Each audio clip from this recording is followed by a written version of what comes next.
I'm here to talk about success, right?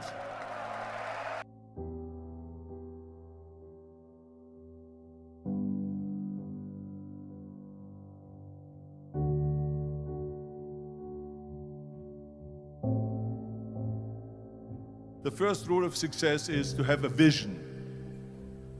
You see, if you don't have a vision of where you go, and if you don't have a goal where you go, you drift around and you never end up anywhere.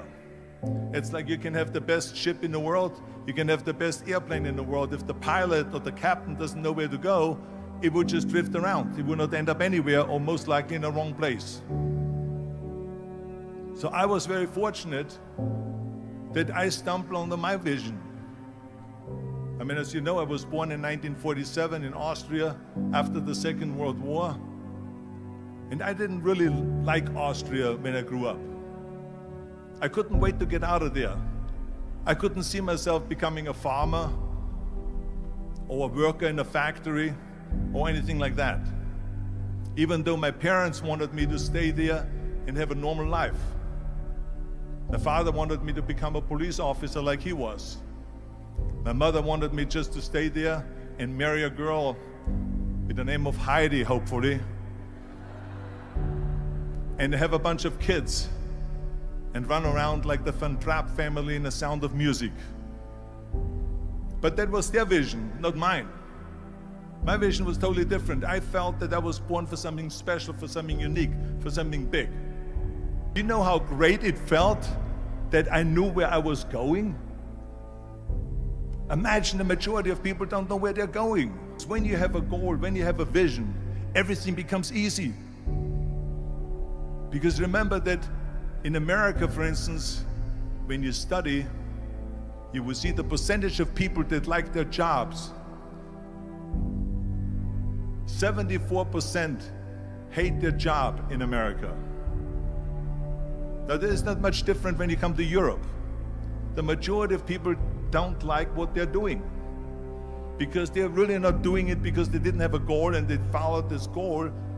They just aimlessly drift around, and then all of a sudden there's a job opening, so they get that job because you have to work. But then when you work, it's a chore. It's work. It's not fun. So if you think about, only a quarter of the people really enjoy what they're doing in life. That is unbelievable if you think about it. So I felt so blessed that I knew what I was doing. It's like a medical student that studies and knows he wants to become a doctor. You know where to go. So I knew where to go. So people always ask me, when they saw me in the gym in the pumping iron days, they say, why is it that you're working out so hard? 5 hours a day, 6 hours a day, and you have always a smile on your face. The others are working out just as hard as you do, and they look sour in the face. Why is that? And I told people all the time, I said, because to me, I'm shooting for a goal. In front of me is the Mr. Universe title. So every rep that I do gets me closer to accomplishing that goal, to make this goal, this vision turn into reality. Every single set that I do, every repetition, every weight that I lift will get me a step closer to turn this goal into reality. So I couldn't wait to do another 500-pound squat. I couldn't wait to do another 500-pound bench press. I couldn't wait to do another 2,000 reps of sit-ups. I couldn't wait for the next exercise, for the next half hour of posing and all the kind of things that you have to do to be a champion. And with the age of 20, I went to London and I won the Mr. Universe contest as the youngest Mr. Universe ever. And it was because I had a goal. So let me tell you something, visualizing a goal and going after it makes it fun. You got to have a purpose no matter what you do in life. You got to have a purpose. So that's rule number one, have a vision. Rule number two is, don't listen to the naysayers. Don't listen to the naysayers.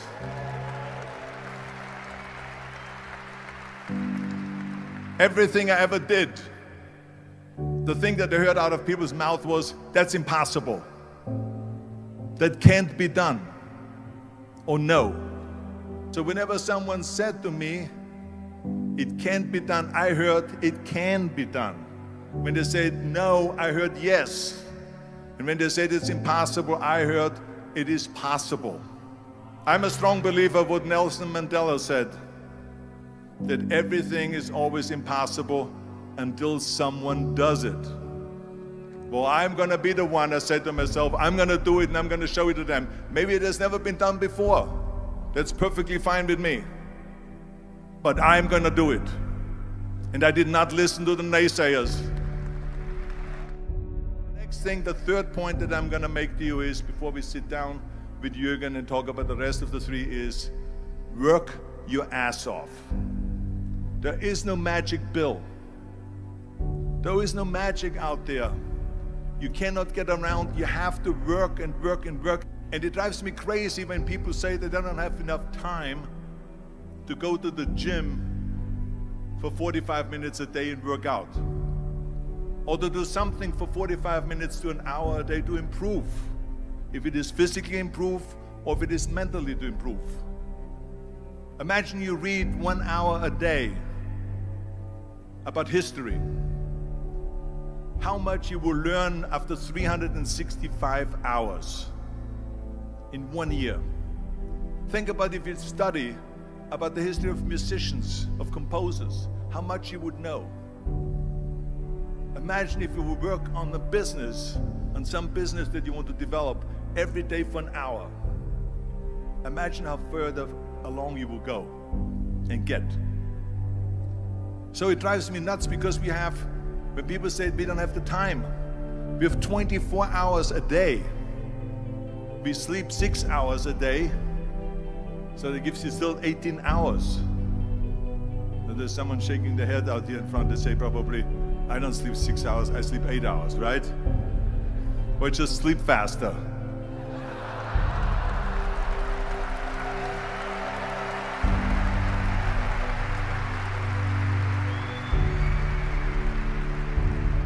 So we have 18 hours a day.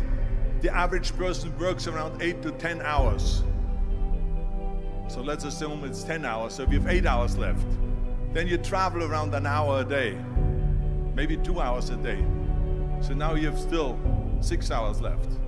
So what do you do with these 6 hours?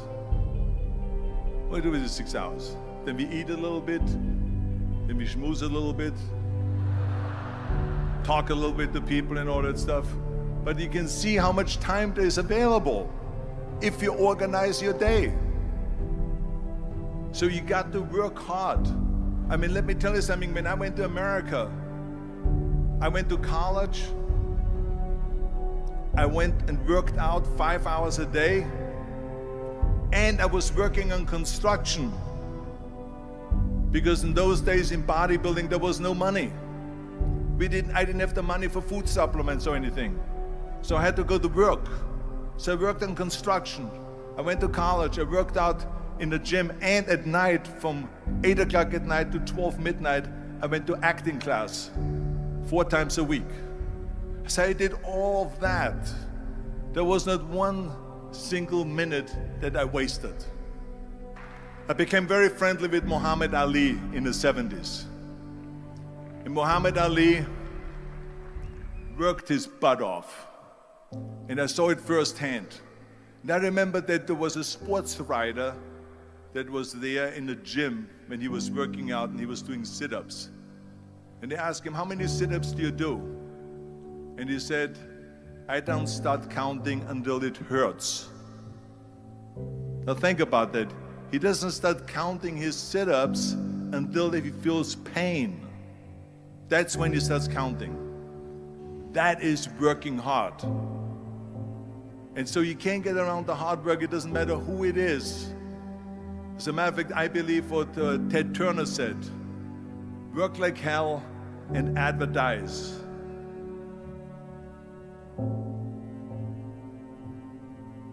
You get it?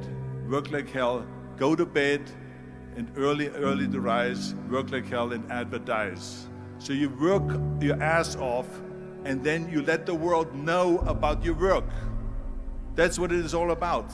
Let people know. If you have a company, if you have a movie, if you do a sports, work your ass off, but then advertise and let everyone know. I hate plan B. And I tell you why. Because we have so many doubters, as I've said earlier, the no-sayers.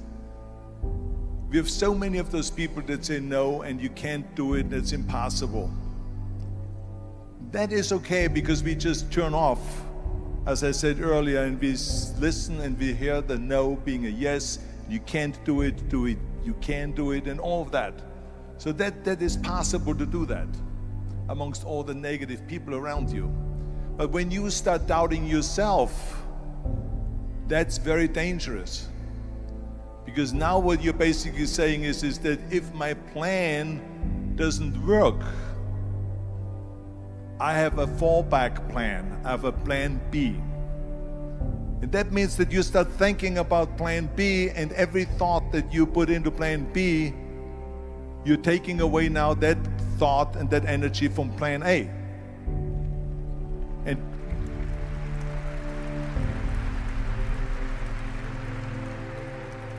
And it's very important to understand that we function better if there is no safety net, because plan B becomes a safety net. It says that if I fail, then I fall and I get picked up and I have something else there that will protect me.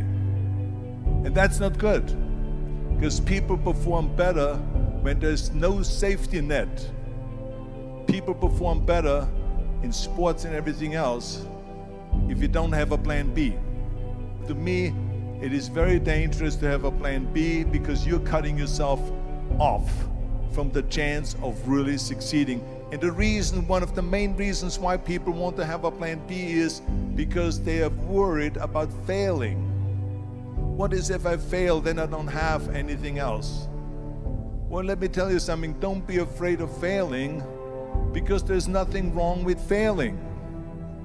You have to fail in order to climb that ladder. There's no one that doesn't fail.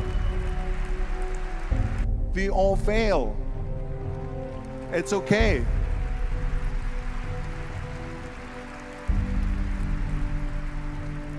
What is not okay is that when you fail, you stay down. Whoever stays down is a loser. And winners will fail and get up, fail and get up, fail and get up. You always get up. That is a winner. That is a winner. Hey, we all lose. We all have losses. This is okay. And this is why I say don't be worried about losing, because when you're afraid of losing, then you get frozen. You get stiff. You're not relaxed. You got to be, in order to perform well in anything, if it's in boxing or if it is on your job or with your thinking, is only happening when you relax. So relax. It's okay to fail. Let's just go all out and give it everything that you got. That's what it is all about. So don't be afraid to fail. This is one of my 6 rules to success. You can only feel complete as a person if you think about what can you do for your fellow member around you that maybe needs help. I felt like that. Everyone has a different motivation why you get into that. I was an immigrant going to America, and I saw how America was the most generous country in the world. I mean, they opened up their arms to me, they helped me, they invited me for Thanksgiving dinner. The people, they brought me, the bodybuilders in the gym brought me plates to my apartment because I had no plates, I had no silverware, I had no bedware, I had no pillows, I had no blanket, I had no TV, I had no radio, I had nothing. They brought it to my apartment. They helped me. And I saw that firsthand, this generosity in America. And I said to myself, as an immigrant that is being embraced with open arms, that I need to go and make sure that I give something back.